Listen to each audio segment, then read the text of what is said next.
तारिफ इश्तियाक साहब का है। मैं अब उकता गया हूं फुरकतों से, निकालूं किस तरह तुझको रगों से।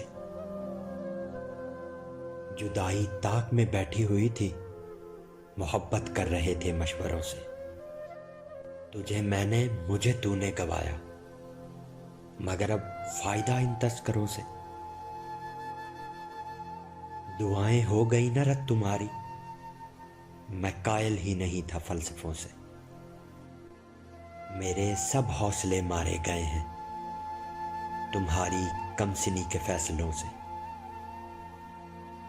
तुम्हारी याद खूनी है मेरी भी, लड़े हम किस तरह इन भेड़ियों से।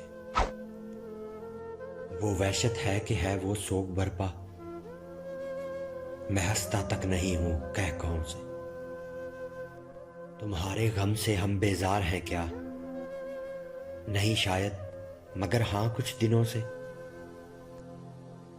हमारे बीच एक दीवार है अब, इसे ऊंचा करेंगे नफरतों से।